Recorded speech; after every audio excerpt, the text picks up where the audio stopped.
3. We're sort of doing a special edition tonight, I guess you could say, since we had all of this Android goodness this morning.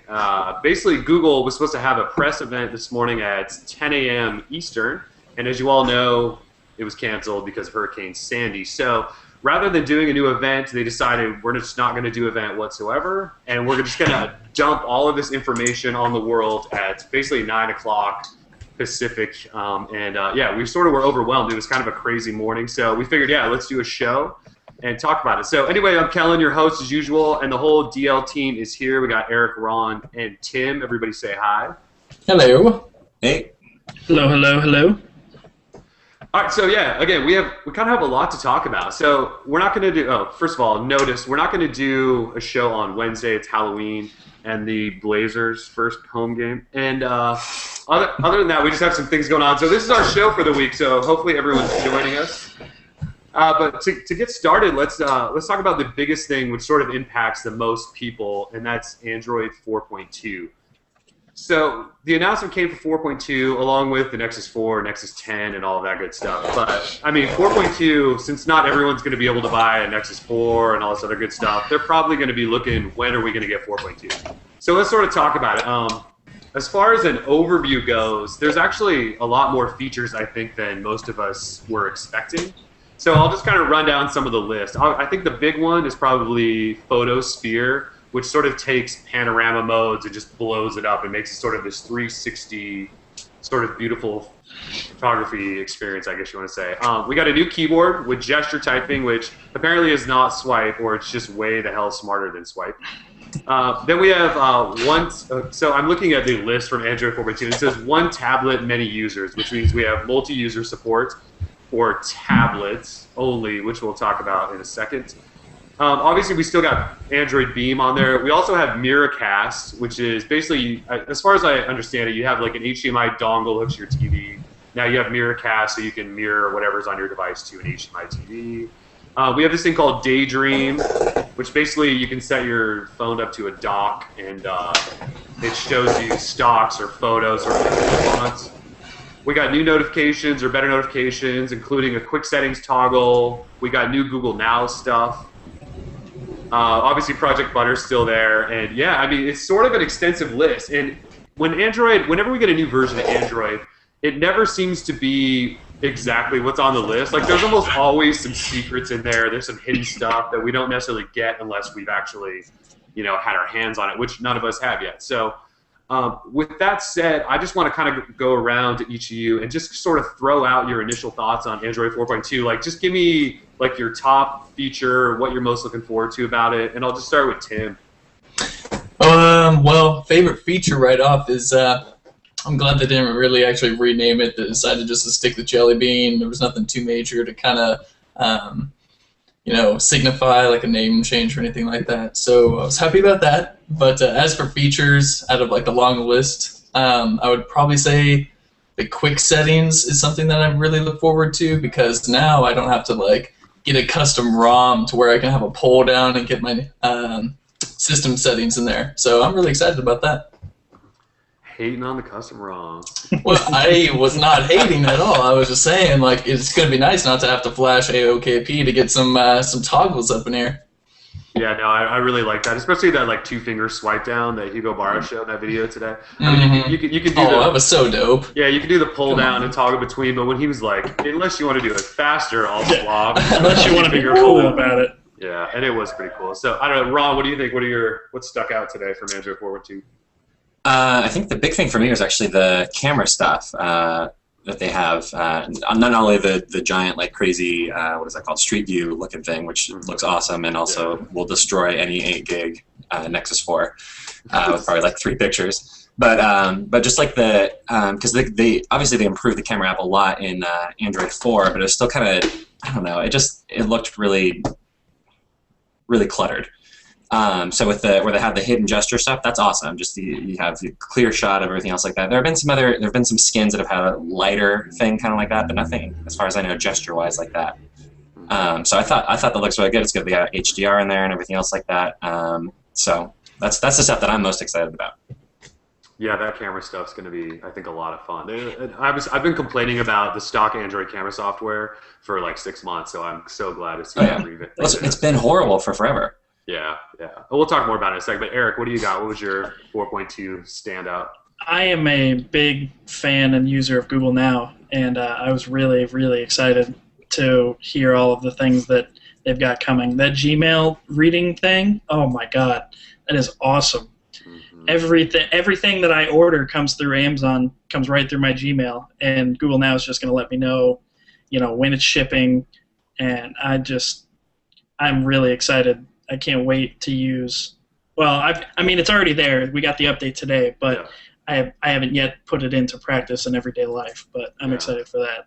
Unless you're a privacy Nazi, and then you will absolutely hate everything about that. So let's talk a little bit about Google Now. Then, so we did a quick video earlier that showed some of the stuff, and it's pretty advanced. I mean, it really is trying to make your life easier and easier and easier. I mean, there's package tracking now in there, hotel reservations, restaurant reservations, your flight stuff. So initially with Google Now, you had to like search for a flight and then it would start showing up. Now it just reads your email and sort of gives you all of that stuff automatically. I saw there was something in there about birthdays. It'll tell, I think it just like says happy birthday to you. I'm not actually sure how that works. They threw in more about just finding movies if you're near a theater, concerts if you're near a venue. So they've really sort of stepped it up. The only one complaint I have, and I mentioned this in that video as well, is you can only do one account at a time, really. Like you can go into settings and sort of switch between multiple Gmail accounts, but there isn't like a one Google Now sort of box. So I mean, like I use a Droid Life email and a personal email all the time interchangeably, and packages go to Droid Life email, some go to my other personal email, and that stuff will never work together. I mean, I shouldn't say never. That stuff right now doesn't work together. So I guess the only complaint I have is I hope eventually in the future they sort of allow you to have multi-account support, if that makes sense to anyone. Have you guys had a chance to use it at all yet? Did you have any notifications pop up or anything new or cool, photo spots or anything like that? Let's see.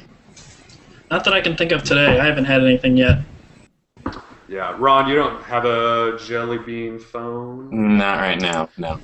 Yeah, Tim, have you used the new Google Now yet?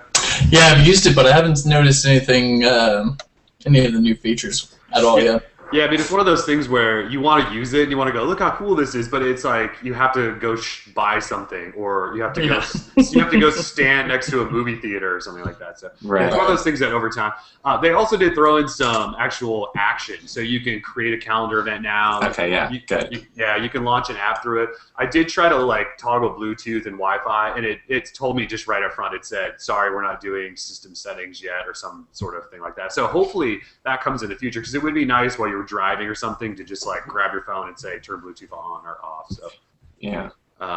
So I don't know. Any other thoughts on Google Now? Is it integrated with any apps at this point?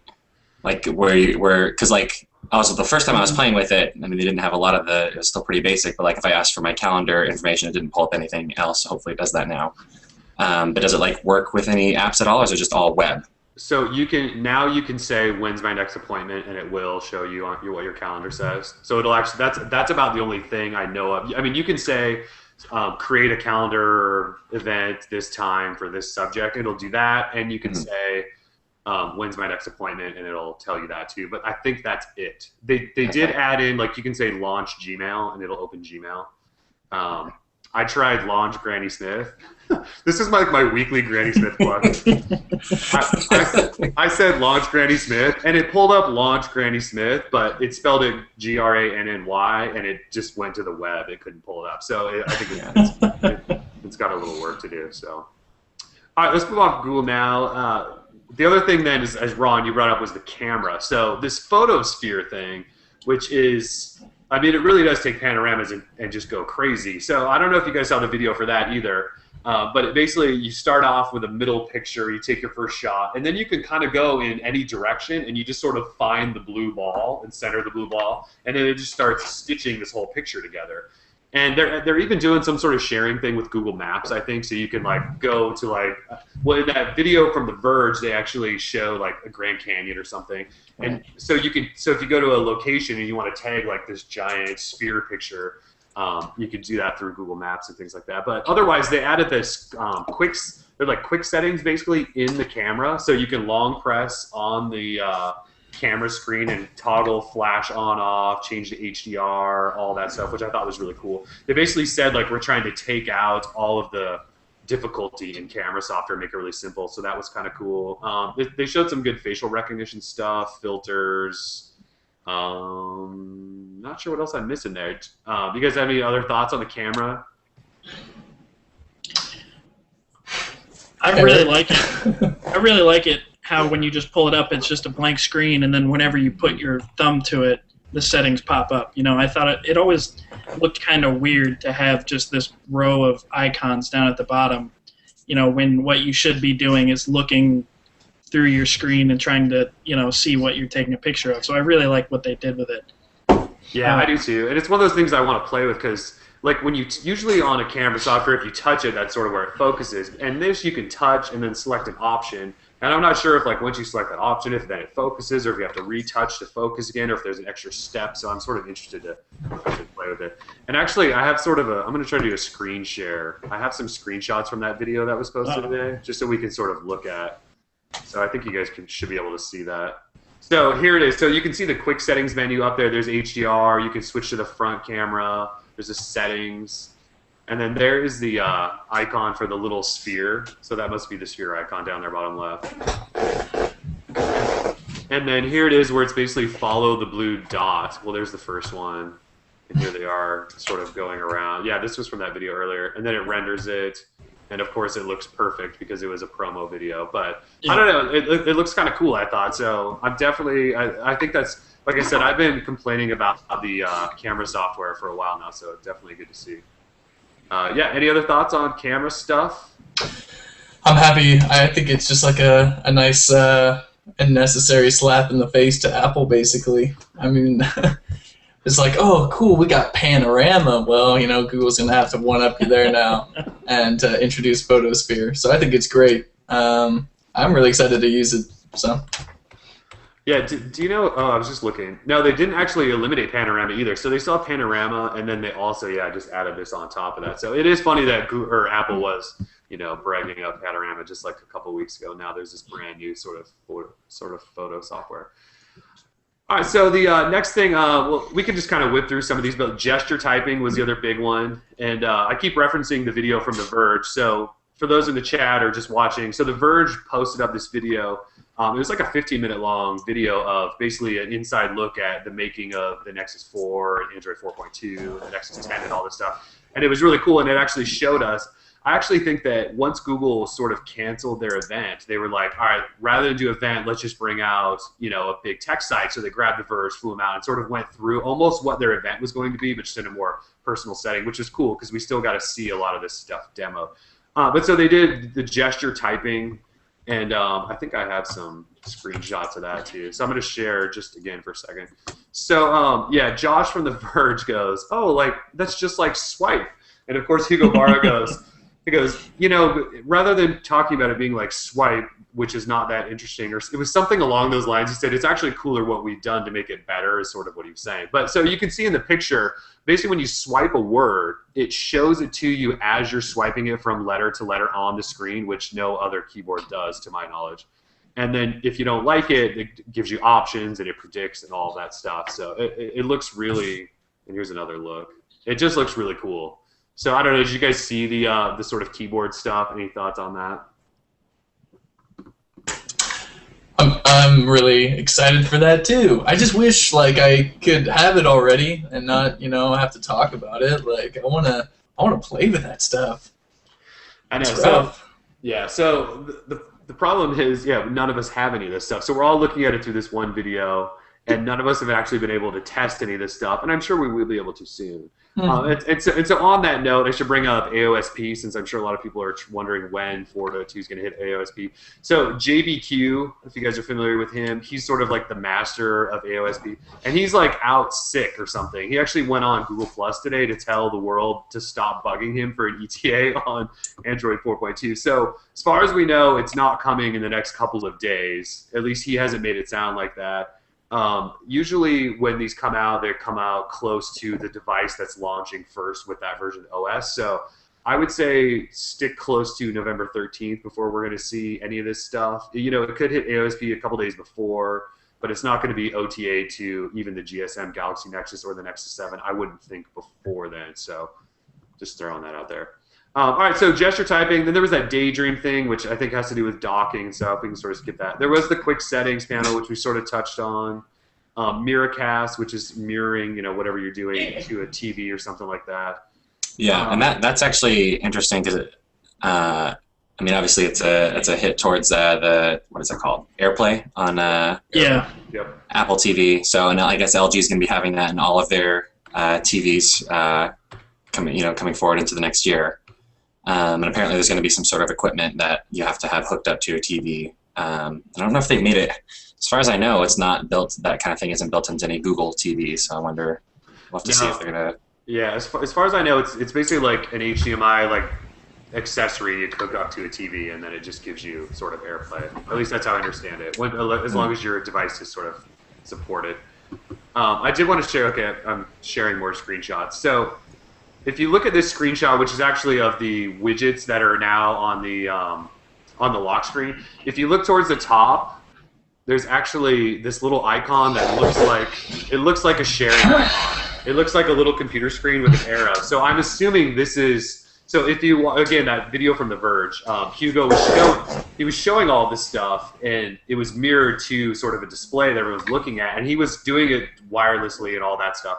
And you can sort of see in this icon that must be the Miracast icon. I don't know if you guys see it. It's right next to the headphone jack. So they showed that icon in it's on the quick settings too.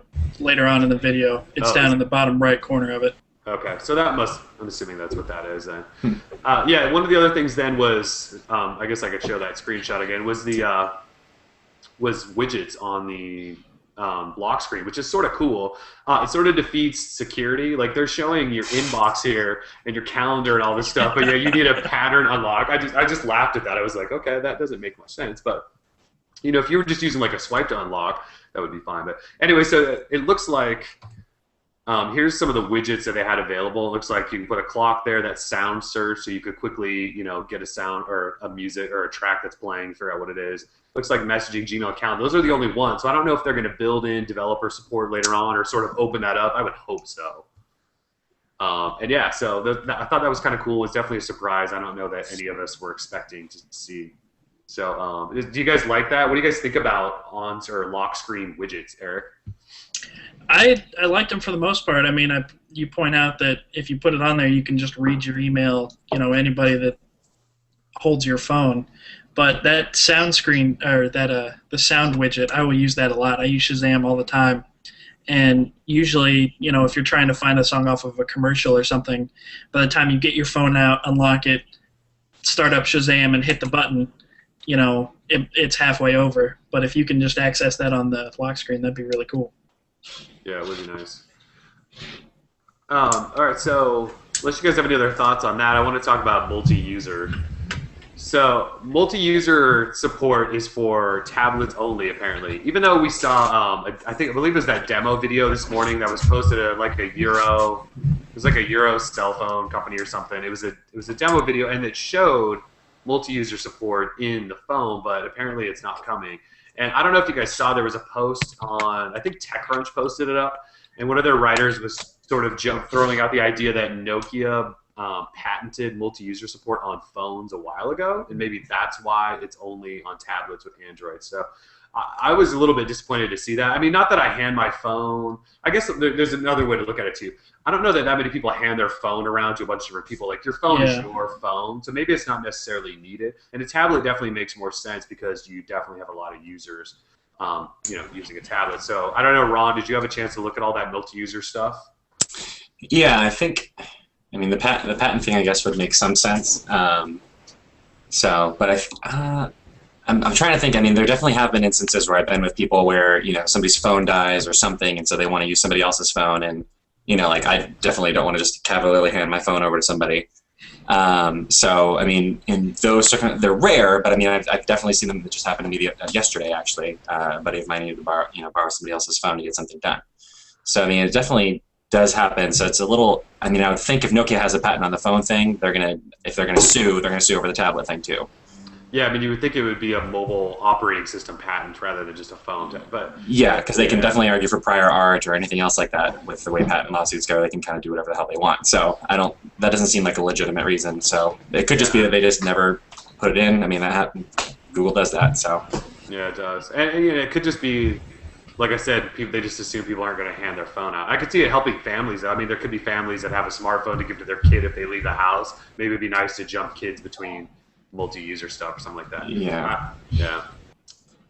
All right, so we sort of talked about favorite features already. We talked about AOSP. You guys have any final thoughts on Android 4.2? Tim, you got anything that stood out that we didn't really talk about? I think we kind of covered it. Besides, give it to me now. I can't really think of anything. Yeah. Soon, please. Yeah. Yeah, I think we all just really want to get a hold of it. And I don't think we need to bring up the fact that the Verizon Galaxy Nexus probably won't see this for like 4 months, do we? Yeah. Probably longer than that, buddy. Yeah, I mean, it might be. It still doesn't have 4.1.2, and it might not for a while, so. Yeah. Yeah. All right, let's move on to Android 4.2. And That's depressing. Yeah. That is sort of depressing to talk about the Verizon Galaxy Nexus. All right, well, actually, before we get to Nexus 4, let's just talk about the regular Galaxy Nexus, the GSM version. I know, Ron, you commented on this. It's gone. Like Google has just killed it as of today. You can't buy accessories anymore. You can't buy the phone. It's just gone. Like they didn't drop the price down to like $150 or $199. It was already $349. It's just gone. You can't even find it on the Play Store anymore. I know you mentioned you were thinking about getting one. So how does that make you? It doesn't make you feel good, right? No, not great. Yeah, I was hoping they would drop it down to $250 because I mean they obviously still have them. And I looked this morning before they had done any of the announcements or anything else, and it was still there. I was hopeful for something to be happening, but I think only bad things happen later on. So it's kind of a weird move for them, I think. So because I mean. I would think, I mean, we'll talk about this a little bit more when we get to the Nexus 4, but I mean, the Galaxy Nexus was definitely an opportunity if you lower that price to, you know, encourage more people, at least GSM-wise, to, you know, to get into a Nexus phone and Google's version of Android. So it's an odd move, and it's very, very set in. Yeah, the only thing I can think is that if they dropped the price any lower, they would have been losing money off of it, and maybe they weren't necessarily ready to do that. I mean, the parts in that thing are old enough you wouldn't think so, but yeah, it is. I don't understand it at all, and I think there was a lot of people like you that said, you know, I would have bought a discounted GSM Nexus just to have a Nexus. So I don't know. Eric, Tim, any thoughts on them just axing the Galaxy Nexus? I think it's fine. I mean, it makes sense. I guess, you know, I mean, the new one's coming out, so why keep it around, I suppose. Yeah, I mean, they're making a push for it. It's not like there was a million accessories that we could all have for the Nexus anyway. Yeah, that's a good point. For them to just disappear, it's not anything different. You know, I think 6 months ago we all would have killed for a landscape dock, but that never showed up, so. Yeah, really. It's still just kind of weird to see it wiped from the face of the earth. But all right, let's move on to Nexus 4 then. So Nexus 4 gets announced, and it's everything we knew that was coming, other than price. So price is, I believe it's $299 for the 8 gig version and $349 for the 16 gig version. There's no LTE, which we'll talk about in a second. It's GSM, HSPA+. T-Mobile is saying it's HSPA plus 42. Google sort of says it's plus 21, but everyone sort of thinks it's plus 42. It's actually confusing. But price is sort of where I want to go. $299. I know it's only 8 gig, but we're talking really nice 8 megapixel camera. We're talking a quad core Snapdragon Pro processor, the best in the industry right now. 2 gig RAM. Brilliant, probably the best display you can buy. Also, NFC wireless charging, which most carriers want to charge you, $50 for a backplate to put on your phone to get wireless charge. So they built that in.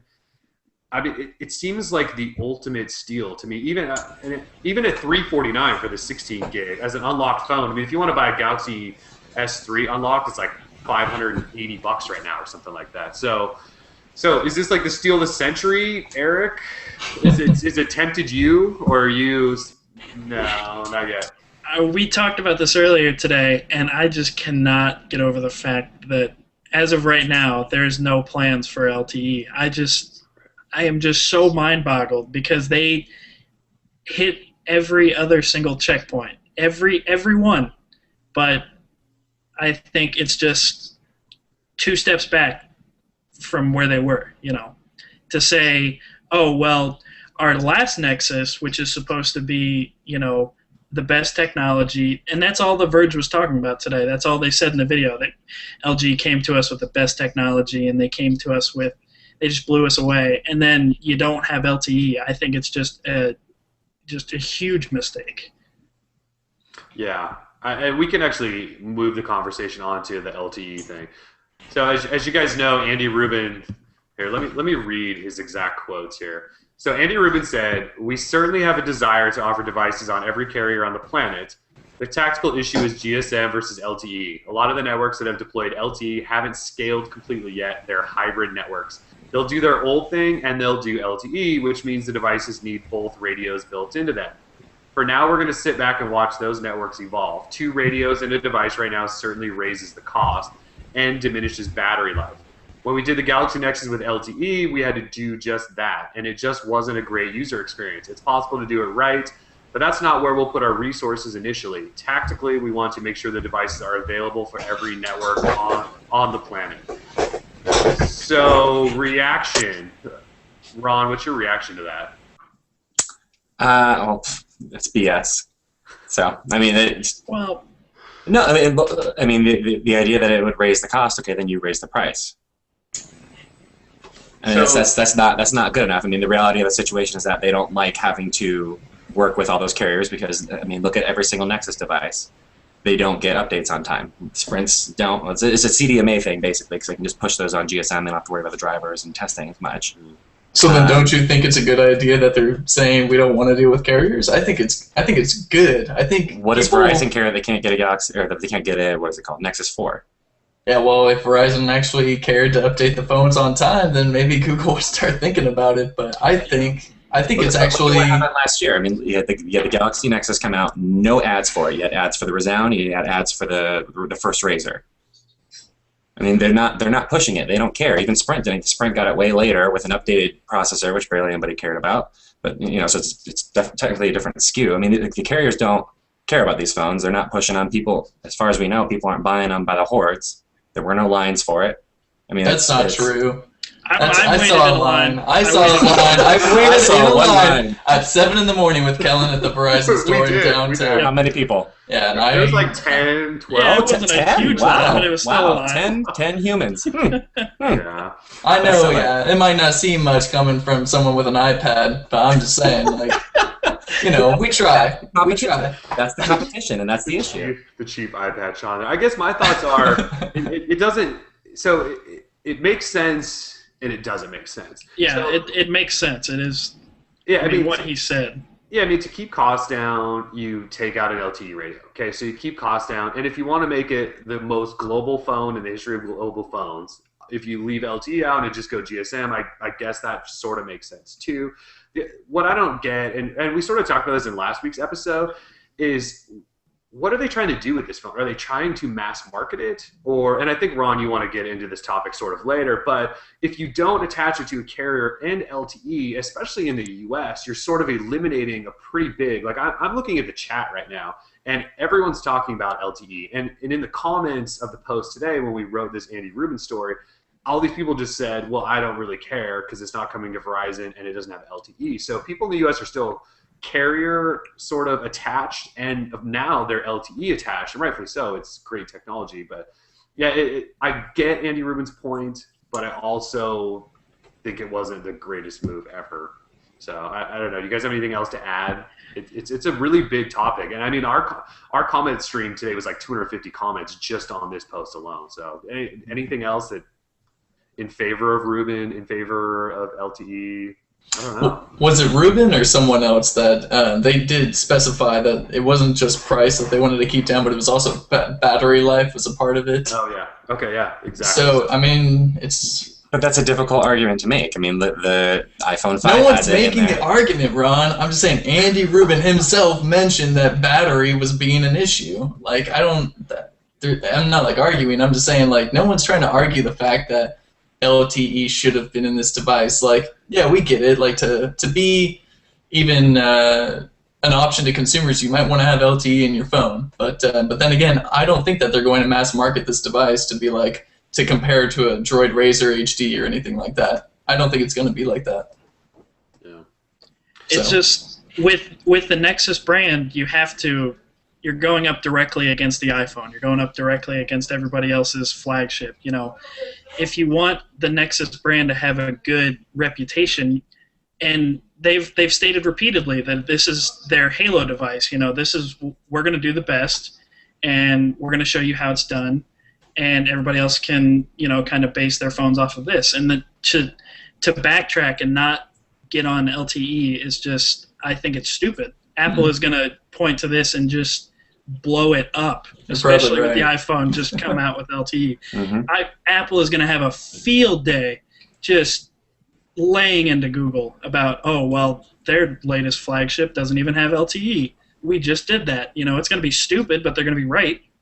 Yeah, I mean, and they probably should lay into Google. So another part of this quote, I mean, there's a lot in these two quotes, or this quote. The other part was, we didn't want to put our resources into, because Ruben mentioned that there's, you know, you need 2 radios to basically do this. Now, somebody can correct me if I'm wrong, but I'm pretty sure Qualcomm's new modems are basically a 1. I was going to mention that. And so he's saying you had to do 2 modems, and we know that's not necessarily true because people are doing it. So then it probably came down to a cost thing, and he mentioned resources. So they just didn't want to. I think number one, they wanted to keep the phone way down because I really do think Google's trying to do this thing with unlocked phones, pricing them as cheaply as possible because they want to sort of massage the U.S. market into buying unlocked phones rather than being attached to carriers all their lives, which is a good thing. But he's saying we're not going to put resources towards, you know, keeping the costs down or investing in these new. So we're just not going to go that route. We're going to invest it in software, making that better, and cameras and all that stuff. I mean, the argument for either of that, you could sort of go either way.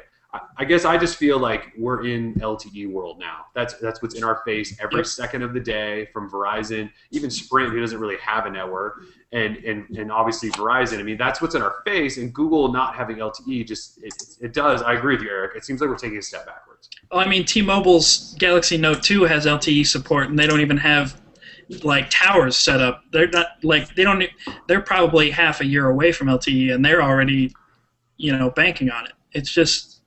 It's asinine to me. I don't get it at all whatsoever. So should we start the conspiracy theory that the Nexus 4 has an LTE modem inside it and it just needs to be activated? Yep, you heard it here first.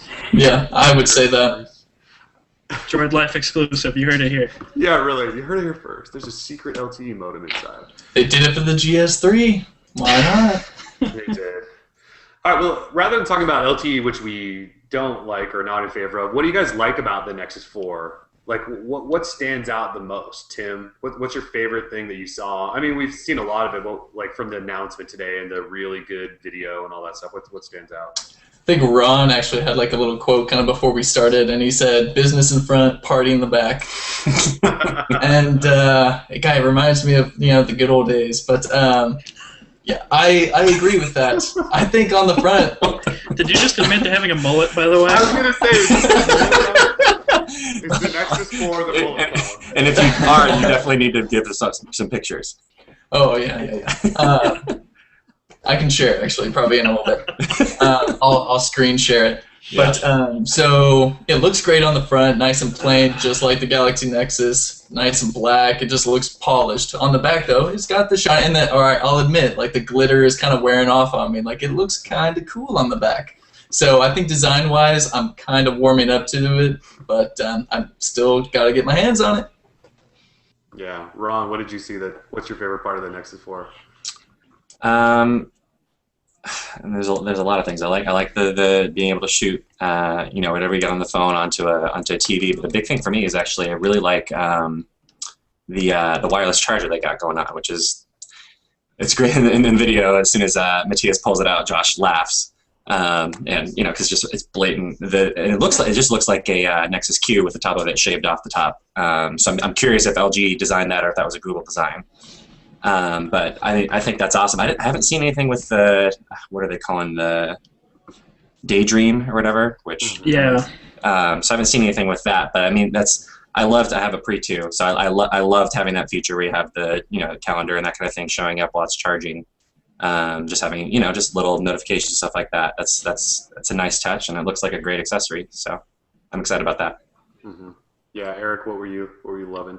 I was really not enjoying this phone when I saw the leaked pictures and the renders and everything. It looked exactly like a Galaxy Nexus, but seeing the video today, I don't know what happened, but it just looks like a very well put together, mature phone, and I think we're all going to appreciate the glass on the front and the back, coming from the Galaxy Nexus, just with the little flimsy Except plastic. For me, I'm not going to appreciate the glass. Well, yeah, you and your bad history of breaking glass.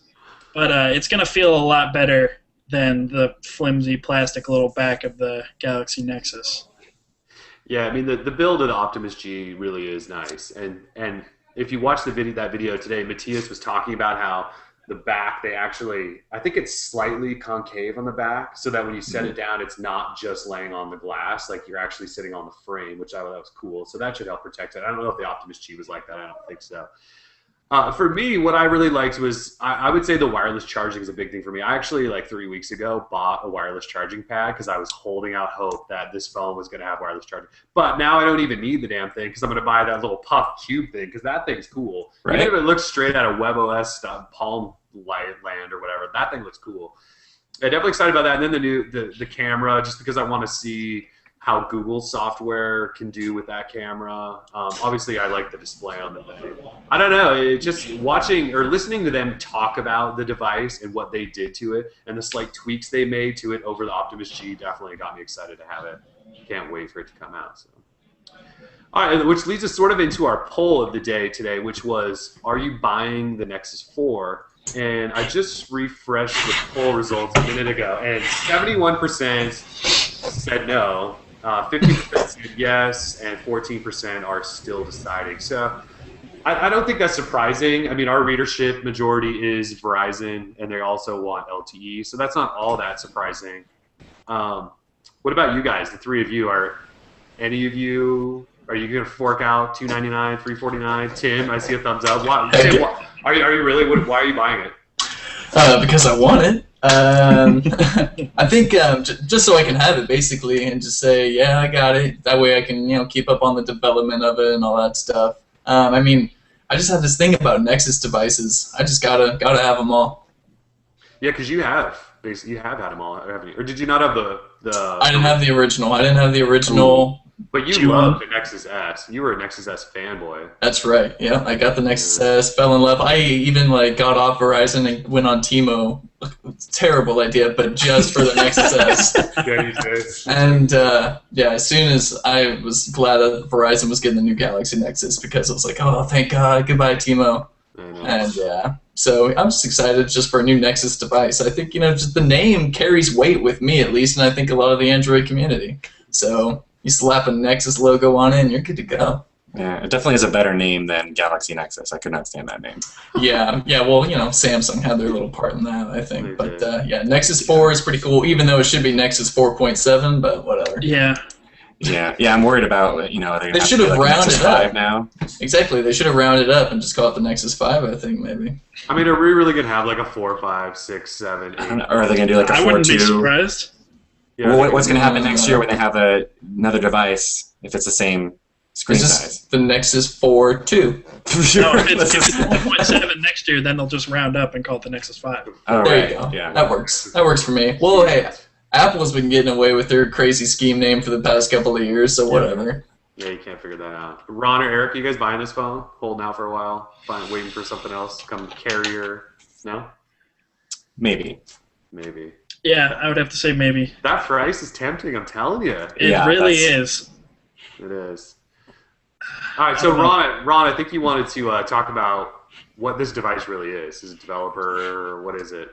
Go for it. Yeah, Rene Ritchie over at iMore put up a post earlier today, and he's making this argument that it's not a flagship Android phone. That the only flagship Android phone that has from Google has been the Nexus 1. And I think when you look back at the history of them, I mean, you can make an argument that the Nexus S was somewhat of a flagship phone, but when you look at the Nexus 1 when it first came out, that was top of the line, nothing else like it.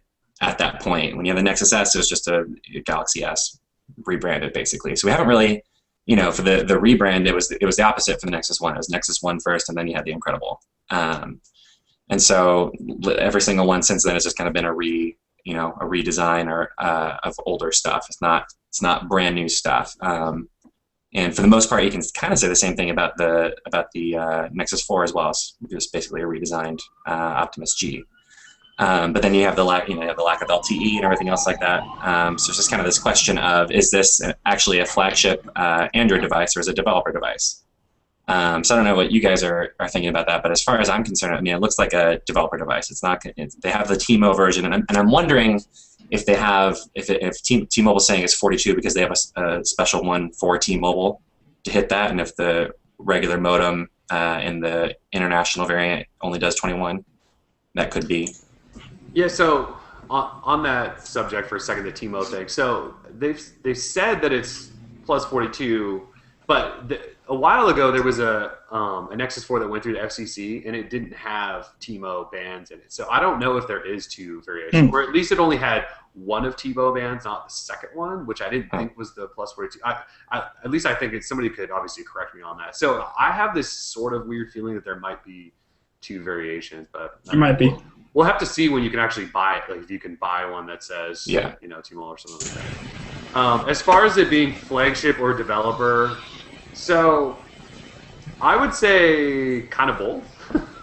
I think Google always tries to do some of the best. Well, actually, the Galaxy Nexus wasn't necessarily top of the line when it came out, but this phone actually feels top of the line. I would almost consider it to be pretty flagship. I know there's the Optimus G that's out there, but this phone really does sort of push the boundaries of a smartphone right now. But on the same time, it is a developer phone, which is why they're pricing it affordable and putting it only in their store, which doesn't have a mass market yet. It's sort of still a niche product. I don't know. I think it's sort of like a hybrid almost. I don't even know if you could explain. I don't know that I could pick one. I don't know, Eric. What were you going to say? We actually talked about this last week when we were talking about. I mentioned Blackman's Twitter and how he was talking about whether the Nexus 4 was going to be a high-end phone or a developer device. But I don't think you can call it a flagship anymore if it doesn't have LTE. You can't say that this is one of the best smartphones, one of the most advanced smartphones out there without an LTE radio in it. I don't see that. So then that just leaves a developer device, and you're hanging the Nexus brand. You're hanging the Nexus brand name on a developer device that some people are going to write off as just being a cheap phone. So I think Google's playing with fire a little bit there, kind of.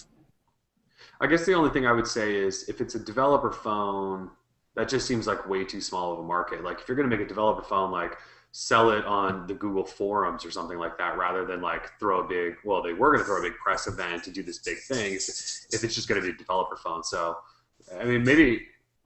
It seems like obviously developers are going to buy the damn thing, but I think Google wants it to be more.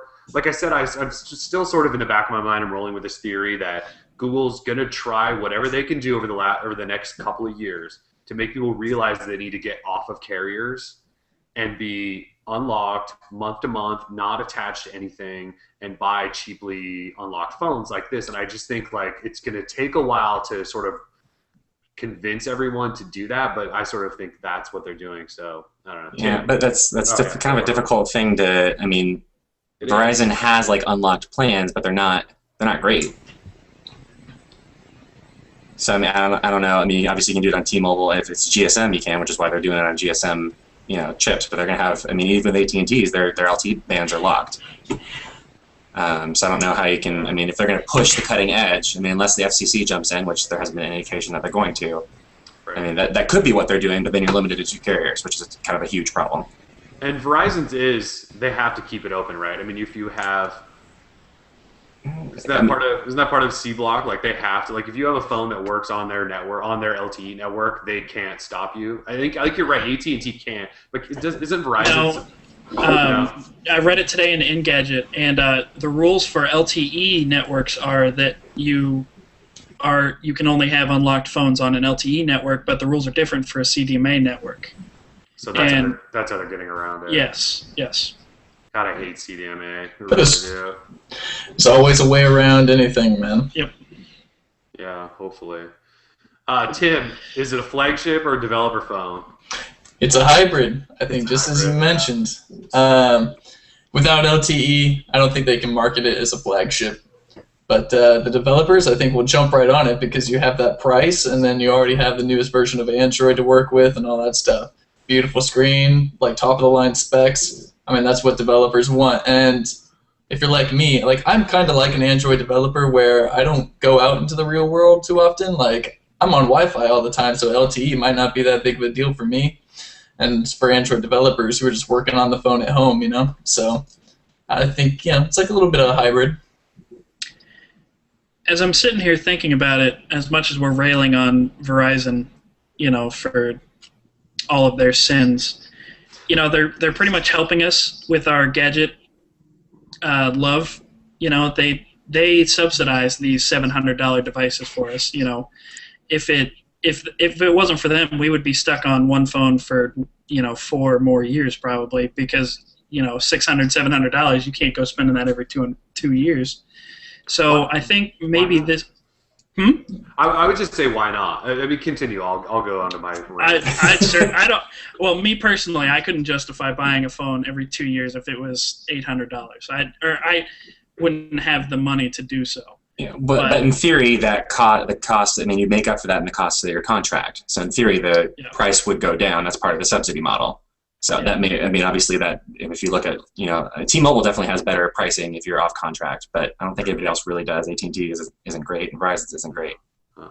I guess my only argument is, and I think months ago I wrote a post about this, and I just think we need to have as an industry this like fundamental change in sort of view of buying smartphones rather than relying on subsidies. If you just, because most people buy a phone every 2 years. I mean, it's like if you save $20 a month for a couple of years, I mean, you can buy a brand new phone. And I know, like, as a country, you know, saving and yada, yada, yada, it's easier said than done. I'm just saying, if you look at it, I mean, your phone is the most important piece of technology to carry with you every single day. It's more important than your damn computer because you have to call people. Now you use it as a computer in some instances, things like that. So, and I think until people sort of think of their phone as being worth $600 or $700, it won't happen. And I don't know if that's why I keep going back to that theory on Google. They're trying to convince people that it is worth spending this to not be tied to a carrier and all that stuff. So that's just sort of my weird back alley opinion on it. Yeah, but I think what we really need to see is some innovation. I mean, Google could, I mean, if they could push themselves, I mean, we need to see one of two things. We need to see Google pushing themselves in front of the carriers and getting whatever deal. I mean, Apple doesn't have to, as far as we know, has very little regulation with the carriers when they want to push out an update. So they've either got to get that deal going or put some heavy pressure on the FCC to make it so that those bands are not only interoperable, which would be difficult to do at this point, but that's what they should have done, or make it so that, you know, those are open and you can use those chips without having to have Verizon's confirmation on that or, you know, anything else like that. So. Yeah, the LTE battle for networks is going to be probably huge over the next few. I'm sure we'll start talking about it in the next year probably. Any last thoughts on the Nexus 4? It's getting late. We got to move on Nexus 10 and some other stuff. So any last thoughts? Anybody chime in? Nope. Yeah, we've kind of touched on that a lot. All right, so Nexus 10. So I've got to admit just up front that I have not been following the Nexus 10 that closely. I mean, and I've sort of admitted that I'm not a big tablet guy anyway. I like the Nexus 7, but the Nexus 10's, it was secret until, I mean, really at the end of last week when the video, I think Brief Mobile posted up, not a video, but they posted a whole bunch of screenshots and stuff and sort of kind of opened it all up. And we went, whoa, this thing's real and it actually is coming. And speaking of that, last week, we have to call this out. All of us basically said, like, there's no way in hell we're seeing that thing next week. And sure enough, here it is. So, anyway, let's talk about the Nexus 10 and just throw out price. I think it's $399 for the 16. Or no, is it $399? Yeah, it's $399 and $499. $499 for the 32 gig. So we talked about the Nexus 4. Is it a steal or not? Let's go around. Is the Nexus 10 a steal at $399 and $499? Tim? That's a really good question. I think the $399 is really good, and I probably would have liked to see a $449 instead of a $499, I think, for the higher storage one. But I think it's a steal just because, again, I mean, you have pretty good specs and that really nice screen, the display, I mean, and yeah, it's hard to say, you know, when you haven't, I haven't like felt the like build quality of it. You know, being Samsung, you know, I know what to expect. I'm expecting a plasticky kind of feeling, but maybe I'll be surprised. I don't know. I think I would have liked to see a $399 and a $449 instead of the $499 for the higher one. Yeah. Eric, I know you've sort of been on this Nexus 10 stuff for a while. What did you think when you saw the prices and all that stuff come out? I was actually really surprised at the $399. I thought it was going to start at $450, and then the higher one was going to be up in the 500s, and that they weren't going to have any competition pricing against the iPad. But I think $399 is a pretty damn good price for that screen that you're paying for. Granted, you know, it is made out of plastic, but it's going to be light and it's going to be thin, and it's going to look fantastic. Or the screen is, at least. I'm not speaking to the plastic build quality or anything, but I think for a screen that's better than the iPad right now, you're getting a pretty good deal. It's funny that you talk about the plastic. So Matthias today, in that video anyway, said Yeah. they were talking about it being plastic, and he's like, well, it's a really beautiful piece of plastic, which I thought was interesting. And I was actually surprised at how thin the device was. There were some good shots of it laying on a table. And in the stuff that we saw from Brief Mobile, the device just kind of looked bubbly and thick, and it didn't look all that great. But in the shots that The Verge took, like, it looked really thin. It looked nice. Yep. You know, they talked about holding in your hand and how that could go. So I don't know, Ron, what did you think of the Nexus 10 after seeing it today? After seeing it today, I felt a lot better about it. We had those early shots where it was just scratched all the way in the back, and it was like kind of a chromish kind of look. Yeah, I mean, I think the price is great, and if you look at the specs, it's got a higher resolution than the new iPad. Double the RAM, which I don't know if the RAM is really going to be an issue there. It kind of depends on your usage and that kind of thing. But then that's that storage starting point at $399. I think that's not only shot at the iPad, but also at the Surface, which is starting at 32 gig at $499. So that's a big deal. But I think the hardware looks good. It's at a good price, but they didn't have any new app announcements, which I was actually kind of hoping they would have something for that. They didn't have anything new. They did say anything designed for the Nexus 7, is gonna work great, but I'm a little bit worried about that. Yeah, I noticed that too. Josh from The Verge wasn't giving him any leeway during their interview today, with the plastic comment and all that kind of stuff. And he asked, something along the line of, well, what else is new? And he started talking about the designs and the specs and everything. And then Josh brought up, well, what about the tablet apps? And, Matthias really didn't have anything to back it up. So it kind of clicked in the back of my head that while this is still a really high-spec tablet, it's still an Android tablet, and it's not fully fleshed out yet. I mean, I think they're going down that road, and this will help, but they're not there yet. Yeah, there's a whole bunch of different directions we can sort of go with the Nexus 10. I mean, there's the thought that, or the idea that the tablet OS has now sort of disappeared in Android. Like the Nexus 10 or the Nexus 7 is like a smartphone OS, and the Nexus 10 they basically just spread it out, turn it landscape. Yeah. And it's even like the navigation bar and all this stuff's not off to the right in landscape. It's just down at the bottom. So they've sort of changed. They've kind of done almost a 180 on this tablet UI. So we could talk about that. We could talk about specs and stuff. But again, it was sort of such a mystery. I'm finding myself wondering what it is about the Nexus 10 that's going to make me go grab it. Is it the specs? Is it the OS? And we talk, they also talked, I think, today about apps a little bit, and they just didn't really say anything. So,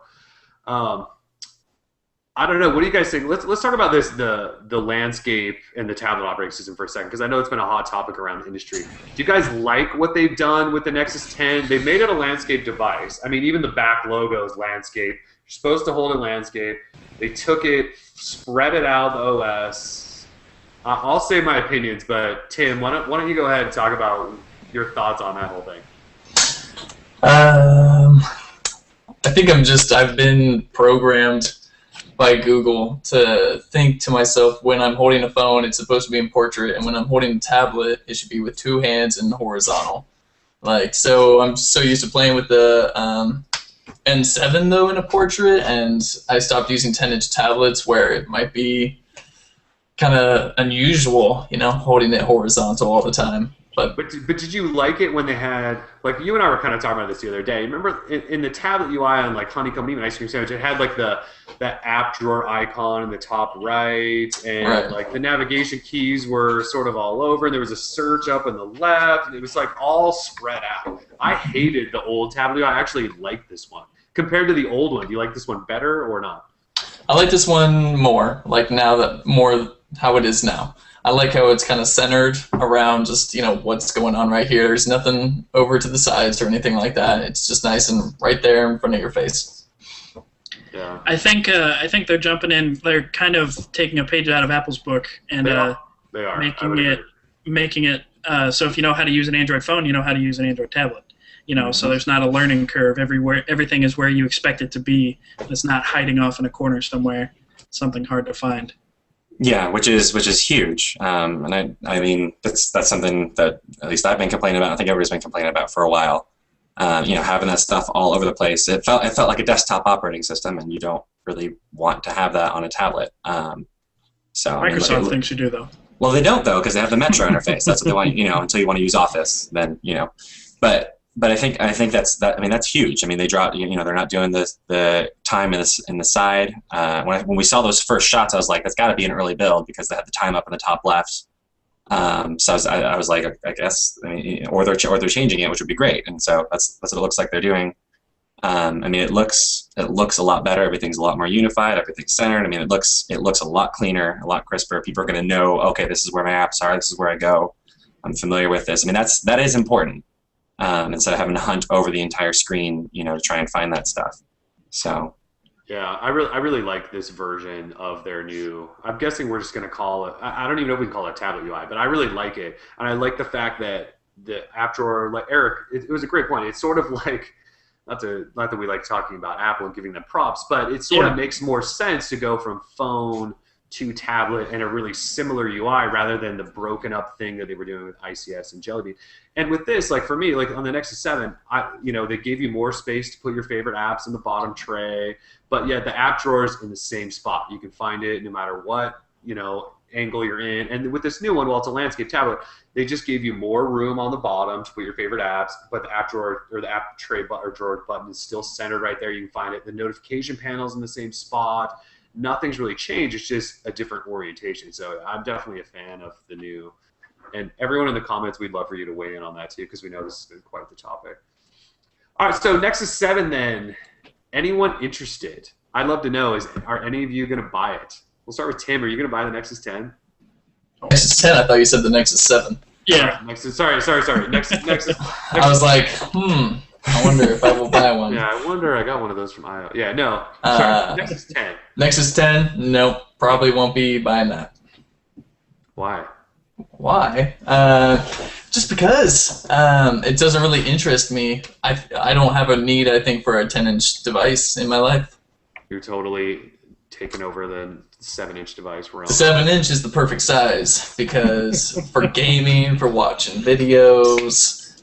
I've never thought to myself, man, if this was only a couple inches bigger, it would be perfect. That's what she said. But Wow. But yeah. So yeah. Wow. All right, Ron, you own an iPad. So is there any reason for you to upgrade? Actually, I don't know. I mean, it might not be an upgrade. Is there any reason for you to swap from that to this? Like, would you buy the Nexus 10 now? I'd be super interested not only for the price point, but if they had the apps there. But that's the huge thing. That's been the story of Android on a tablet form factor since the Zoom. So I mean, until they get that situation figured out, which they need to address, they've been criticized for that all over the place. They had that comment in there. I forget who it was. But somebody saying, "Oh, we don't pay developers." And it's like, well, you got to do something about it. I don't care if you pay them or give everybody a Nexus 10 or whatever. The developer, you got to get those apps in there though. They've got to be optimized for that size. You can do a lot more with it. If you're not going to do that, then people aren't going to buy it. Yeah, Yeah, I mean, and some of the big app developers too, like Twitter, there's still not a official like Twitter tablet app, I don't think, which is Nope. ridiculous. Yeah, Eric, I know you have some thoughts about this. Are you buying the Nexus 10? Probably at some point. I love my Nexus 7, but I went home. I think it was a couple weeks ago. Saw my parents, and my dad has my old Zoom, and I was putting I was putting Jelly Bean on it for him, and I rediscovered the 10-inch form factor. Like I never had a problem with it. I thought the Zoom was a fantastic device. I kind of like the bigger screen. I mean, I love my Nexus 7, but I did sit there and I was like, I could go back to a 10-inch tablet. And then when I heard that Google might start, talking about a 10-inch Nexus, I got kind of excited. So I'll probably have this at some point. Yeah, I mean, I think I'll probably buy it just because that's my job. I mean, I've never been a big 10-inch tablet. I like the Nexus 7. I mean, I have two. Like we got the one from IO, but I actually bought another one because I liked it. So I have one like upstairs and downstairs. But the Nexus 10, I don't know that I ever want a tablet that's meant to be held in landscape only. I like one-handed devices, and the Nexus 7 sort of fits that need. And I don't know. I mean, the 10, if I was playing a lot of games, or if it became this sort of robust operating system that you could do like Office stuff with. And I know you can do some of that, but it's not like a Windows 8 tablet or something like that. So I mean, I don't know that I would buy it if I wasn't in this position. So, and for everyone in the chat, I'm probably going to buy one, and that means I'll probably give that sucker away after we review it. Give it to me. Spice you up a little bit. I'll take it. Yeah. Ron, I noticed you wanted to talk about, is this thing going to succeed in some tablet apps? Did you want to talk more about that? I mean, I can just talk briefly, but I mean, like, we have there's that, everybody seems to have the orange or red cover, it's hard to tell in the pictures, on top of that, which just seems to be a cover for the glass. But, we had the iPads always had that, I forget what it's always called, the smart cover, whatever the heck they're calling that, and then Microsoft came out with that touch cover, which is, I mean, from everything that I've seen, most people prefer the type cover for actual typing and stuff like that. That was a cool innovation. So I would have liked them to see, seeing them coming out. If you go into the Verizon store, you can still see the 10.1, tab 10.1 with the keyboard dock and that kind of thing. I mean, for product, if they're going to push this as like, oh, you can do your productivity stuff and everything else like that. The Transformer Prime is a fantastic example of that. You've got your keyboard dock, you've got the controller for the for games and everything else like that. I mean, that's a way to push a tablet to say, this isn't just in the productivity category like the Surface is very clearly. And this isn't in just the media category like the Nexus 7 and the Prime are, the Nexus 7 and the what's it called? Amazon's tablet. Kindle. Yeah, the Kindle. This is squarely in the middle. You can do everything with this. I think that could have been a really, really powerful message that certainly ASUS could have taken up with the Prime. But I mean, that's if you get the apps and if you get the hardware accessories like that to say, you can do everything with this. That's a powerful message. And people, I mean, when we see people lining up for Surfaces, I mean, it's very, very clear. People are interested in this form factor. People are interested in being able to use this to replace devices in their lives. So, I mean, Google has an opportunity to do that. So I'm hoping that, they'll have more stuff like that. Because that could be killer, and that could push Android tablets really into the forefront where they haven't been. Instead of just saying, oh, this is super cheap, so you could buy it, saying, oh, this is cheap and good, so you should buy it. Yeah, I mean, with the Nexus 7, their selling point was this is cheap. Like, here's $200 and a great tablet. With this one, it's still cheap. It feels like it needs an extra push, and I don't know that Google's figured out what that extra push is. I think it's the screen. I mean, Apple gets to make a big hoopla over their Retina display, and then Google ones up them, then that's something to brag about. Yeah, you have a super high resolution screen for a bunch of phone apps. That's really exciting. Whoa, buddy! Oh, yeah. That's an issue. I mean, it is. It is. I mean, Apple's dedicated how much time getting their developers to make Retina-ready apps, and now you're going to have to do that with this tablet, and we can't even get them to make tablet apps. So how good is anything going to look on this thing? Yeah. I'm curious how it's going to look. When the Resound first came out, it had that. Is that me? Yep, there we go. When the Resound first came out, it had that really, really nice crisp display. And my buddy had it, and he had the Twitter app on there, and all the touch points were minuscule. So I mean, we haven't seen a lot of apps running on this thing yet, as far as I know. But I mean, that's going to be an issue, making sure that all the everything's lining up right, even for these apps that aren't optimized. I mean, that's you gotta work with developers to make sure that's happening. And they had the guidelines come out. I'm not sure they've done anything else since then to really push that forward with them. I am cringing at the thought of picturing the official Twitter application on that landscape. That's going to look horrible. It's bad that we always go back to the Twitter app, but Twitter's one of the biggest tech companies in the world, and they won't make a tablet app for Android. Yeah, it's embarrassing. It's embarrassing. And we should point it out because it's that bad. Yep. Yeah. So will the Nexus 10 succeed or not? I don't really know if there's an answer to that. I mean, Samsung produced this. They produced the Galaxy Nexus, and they said to Apple, we haven't even sold enough Galaxy Nexuses to really matter. So, yeah. And also on that note, they're just going to use this as a design to make the Galaxy Tab Note high resolution Retina. I mean, that's what they're going to do, right? They're going to take the Nexus 10 with the spin. Yeah, with the span, the S Pen. That's all they're going to do. They're going to go, here, Google, have fun with this thing. Now we're going to take it and put a bajillion marketing dollars behind it and sell the shit out of it while you guys have your little developer tablet. All right, end of that rant. Any last thoughts on Nexus? Any last thoughts on the Nexus 10 before we start wrapping this thing up since we're going long? Anybody know Nexus 10? One of my neighbors has decided to use a weed whacker at 7 p.m. in the dark. So that makes sense. If I'm muted, don't worry about it. Don't worry about it. I couldn't tell if like an airplane was landing on your house or what that was. Yeah. The airport is down the road a ways. It's not like right next door. But yeah, if someone's got a weed whacker going, I'm going to have to run out there and beat him with a stick. So just wrapping up a couple things. So Nexus 7, just briefly, obviously we got the 32 gig now. It's in the Play Store. It's $249. The 16 gig is $199. There's also a 3G version, which is HSPA+. It's not LTE either. And it is $299, I believe, 32 gig. That's cool.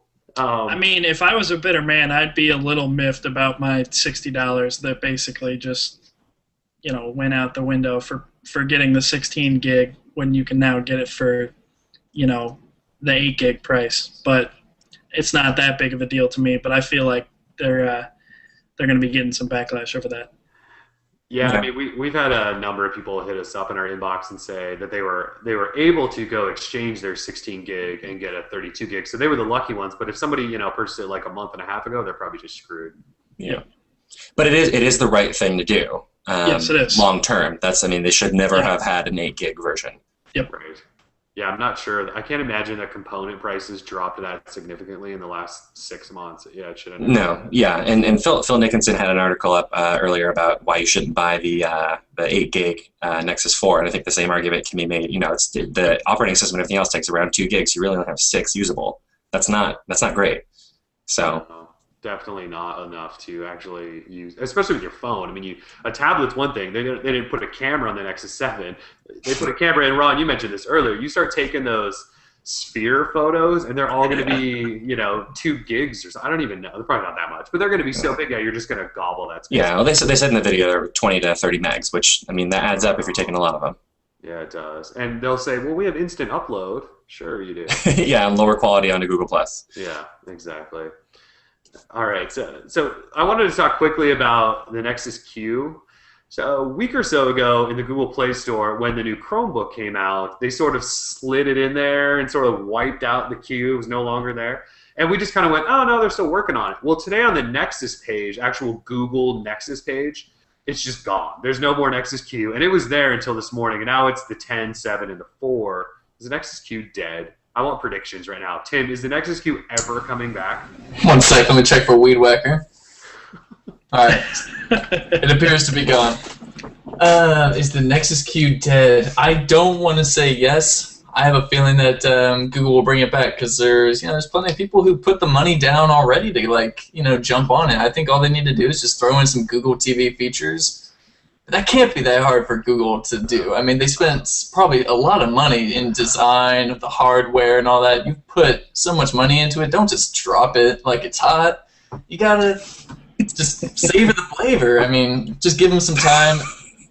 Give them some time, and I think they'll bring it back. Tim is so quotable tonight. It'll probably be Q1 or Q2 before we see it pop up again. Ron, is the Nexus Q coming back? Tell me. I hope so. I hope so. I really, really like the design of it. So I think. Yeah? Oh, I'm Take sorry, it. guys. Sorry. I'm No, sorry. I'm so beautiful used to typing. just muting. I'm sorry. No, I think that it's a great design. I really, really like the look of it. I'd love to see more stuff. Like I said, the charging dock looks like a Nexus Q with the top of it chopped off. So I like the lights and everything else like that. That would have been a great Google TV to add on to your television. So I'm hoping they'll. I mean, they said that they're working on it and they're improving the software and everything else like that. So hopefully that's what they'll do. But I mean, realistically, they got to do something better than what they came out with. That was, I mean, as soon as everybody saw it, people said, okay, that's nice. It's a nice design, but who's really going to buy that for for the few things you can use it for? It didn't make any sense. No, it didn't. All right, here's my prediction. The Nexus Q will be back at I/O next year, and it will be the center of Android at home. I'm calling it right now. Ooh. I kind of like that idea. Oh, it's a great idea. Will they do it though? I mean, they announced that would be a year announcement, and then a couple month sort of sales period that they canceled, and then and basically a year later. Yeah. They haven't done. They didn't do anything with Android at home this last I/O, did they? No, which was really weird because Right. I/O in 2011 they were all over that stuff. Mhm. So I don't know if no one took it because you could get a development kit and stuff and start making stuff at home, but. Yeah, probably nobody used it. That's probably why they didn't talk about it. Yeah, no one used it. So Nexus Q, I hope it doesn't die. I've started using mine more just for music. I don't use it for anything else but music, and it's cool. It looks really neat. It's got fun lights and all that stuff. I hope they don't kill it because it does seem like they could do a lot with it. I mean, you can hook it up to a TV or a computer, whatever you want, and they should just put Google TV on it. I'm sure it would take 2 seconds to update it to that. But it's American made, all that fun stuff, which is probably why it's so expensive. I really like it. I wish it wouldn't die, but at this point, I have a feeling that it's gone for good. I just don't think it's coming I'm back. telling you, it's coming back. It's Android at home. I hope you're right. I mean, I really do. Although I hope I don't have to wait that long for them to update the damn thing. So just a couple more quick topics to wrap up. Google Music Match for the UK. I don't know if you guys saw that. So if you live in the UK, you have Google Music now. I guess they didn't before.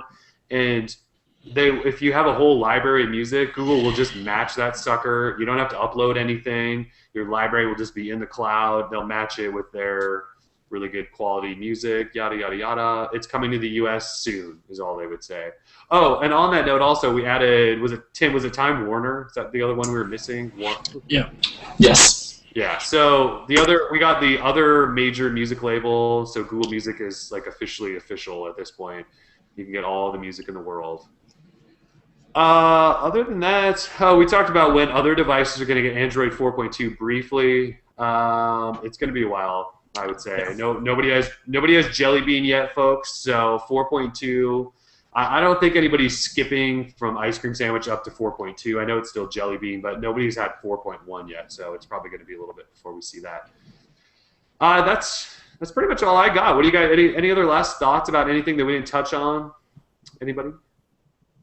While this weed whacker's going on, I'll mute myself. I wanted to share this picture. And it's not so much like business in front, but it's definitely a party going in back. Here it comes. Are you screen sharing right now? Okay. Yeah, I'm about Somebody to get a be. screenshot of this in chat. No, I'll send it to whoever. It's just me as a little. I look like a little girl. This is when I was a little kid, but it's definitely some type of mullet going on here. Here, one sec. I'm definitely interested to see this. I think in 3rd grade I had a mullet. Oh, yeah. What does that look like? Does that look bad or what? Can you see it all right? There's a lot of party going on back there. Yes, there is. It's just all terrible. Whatever.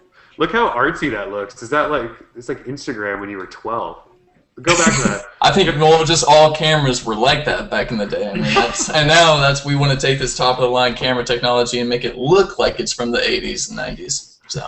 Yeah, but you were born in 1990. You can't even talk about being back in the day. 89, sir. 89. Come on. I'm not a 90s baby. I am. Yeah, you are. You're some young pups. All right, well, I think that's about it for the show. That's Android 4.2, the Nexus 4, the Nexus 10, and just sort of a wrap-up. So we'll be back. We will be back next week, probably Wednesday, back to our normal time, 6 p.m. Pacific Wednesday. Everyone enjoy Halloween. Be safe. get lots of candy, drive safe, all that good stuff. And anyways, we're the Droid Life team. Thanks for tuning in, guys. We are out of here. Peace. Goodbye.